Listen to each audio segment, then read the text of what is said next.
Coach Schweigert, talk about getting ready for a season at this point of the year. It's 5 degrees outside. Kind of, how are you guys approaching getting ready to play at this point in the year? Well, it's definitely different than the way we have approached it as a staff and a team and talk to our guys. Is we got to be comfortable with any changes or any challenges that we're presented with. And obviously we're very thankful for our high performance center. We have an indoor practice facility since 2015, and we took advantage of that in the spring. And our spring ball started in February last spring, and obviously when the virus hit and the shutdown started, we lost the last half of our spring ball. But the way we're approaching it this year is we really want to play. And I know our team wants to play, and our coaches want to play games. We really want competition. And that's why we do this, is because we want to play games. And have there been some challenges throughout the spring, the summer, when we got our guys back on campus? It's been different, when we're usually team building and want our guys in large groups and spending time together, we had to encourage them to stay apart.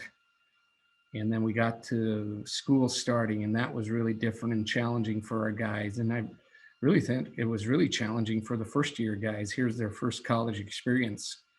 They're in online classes. They're social distancing in food lines at the food service, along with, we had some positive tests. So then there's guys in isolation when you're positive, or if you're a close contact, you're quarantining.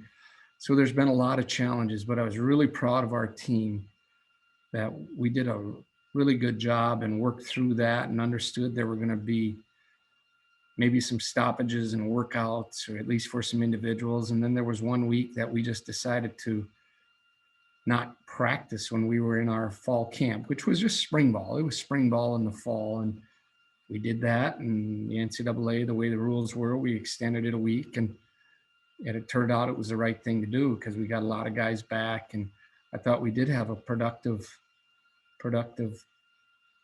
fall camp.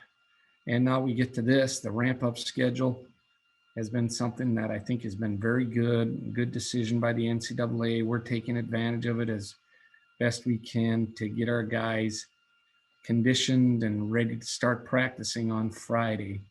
And our guys are excited. I felt they came back in good shape, good condition. Some guys had more facility access than others, and that's why we had to be smart in how we approach our workouts. And, you got to take care of your guys and make sure you're doing the right thing. So there's been adjustments by our strength staff, by our coaching staff, by our sports medicine. We've been meeting on those things, maybe much more than we ever have before, about doing the right thing. And not that you don't always do that, but this year's been different and unique. So we got to really be great at communication. I'm just curious your thoughts on the Montana schools opting not to play, and what kind of, I don't know if there's an asterisk or everything. I think there was probably an asterisk anyway by the spring season. Well, how that does it degrade the spring season, knowing those two programs are opting not to play?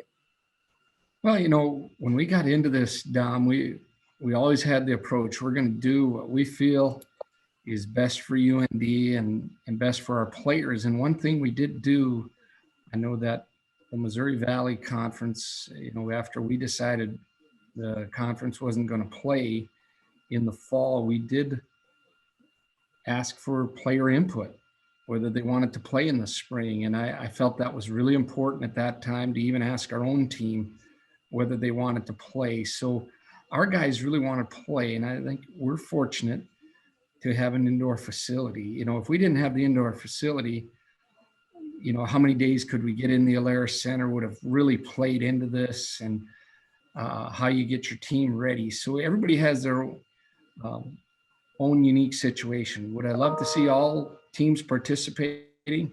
Yeah, you sure would, because it makes it more consistent with the way the season is in the fall. But we understand it's going to be different, and we've got to accept that it's going to be different. But I will get back to, we're always going to focus on us and that we really want to play. Our guys want to play. with Indiana State opting out, I know they weren't on the schedule anyway, but did that, I guess, reinforce that conversation? Say, hey, we could be all set, and then somebody could pull the plug like that? Yeah. And, that's the way it goes. And once again, I think focusing on what you can control is how you got to go about it. I got another number of friends in coaching, have really leaned on them because they've been through it playing competitions. We all say practicing is one thing, and now you get the competitions. And I've leaned on our coaches from other sports, talked to them about, hey, how are you handling this? How are you talking to your team? And then also the other friends coaching at the FBS level that have gone through a season and in the fall with some shutdowns, with some losing some games, and how they've handled it, because it's going to be as much mental as anything. And a lot of it is mental anyway, when we aren't having these challenges, but it's sure a lot mental. So that's kind of how we're going about it, Dom, is learning as much as we can from each other and from other guys that have been through this. And then telling our guys, hey, we cannot not worry about what we can't control. We got to control everything that we can control right now. Some of the teams that have pulled out of the FCS have mentioned health as a concern from the spring to fall turnaround. What are the areas that you think about or focus on, or maybe change your routine to take into consideration that turnaround? Yeah, that's a very good question. And I understand the concern, and we have the same concern. The one thing about football, it's probably a little different than the other sports. Yet, I would imagine other sports have a concern about number of days of activity without breaks and things like that too. And I've always been from this belief, whether we have a season in the fall or now that we have back-to-back seasons, it's our responsibility as coaches to take care of the team as best we can physically. Are we going to have to practice differently? I truly believe that we're going to have to practice differently when we have more competitions in a shorter period of time. And, you look at, I've talked to one of my buddies in the CFL because they have a lot of games. How do they handle all those games in a short amount of time? So trying to use resources as best you can to understand how they take care of their team. And that's what we want to do. We want to do the best job, Tom, of taking care of our team. Now, like I said before, we're going to, lean on our players, and especially our veteran players. We got to trust them. How are you feeling? What do you think? How do you feel? Those things are conversations that I think even become more important now than ever. And then we've got to adjust and take care of our guys. And I think for the first time, in my career, we're thinking about this and how you look at it more long-term than ever before. I don't think we've ever thought about it in the fall, like, hey, what we're doing in the fall, how is that going to affect us physically the next fall? But now that we're closer together, you probably got to think about that, and you can control it in practice. Games are going to be games. It's a physical game, and we're going to play, and we want to do well. But you got to think long term here a bit too, I think, when it comes to practice. You mentioned that practicing differently. In what ways are you trying to do that?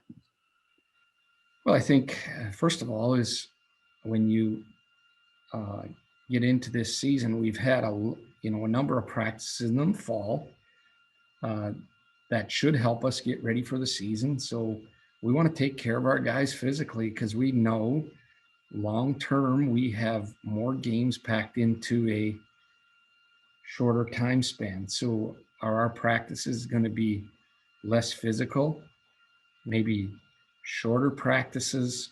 Those are things you have to look at because, the guys can only handle so much. We want them to handle as much as they can, but I think we've got to be really aware of how we practice, how much contact it is, the length of practices, and be really efficient when we're out there. I know that's what we want to do anyway. When we're out there practicing, we want to be practicing in high tempo and keep the guys engaged and do that. But will there be shorter practices? And most teams if you look at most teams, toward the end of the season, they shorten up practices for that reason. They've been through a long physical fall.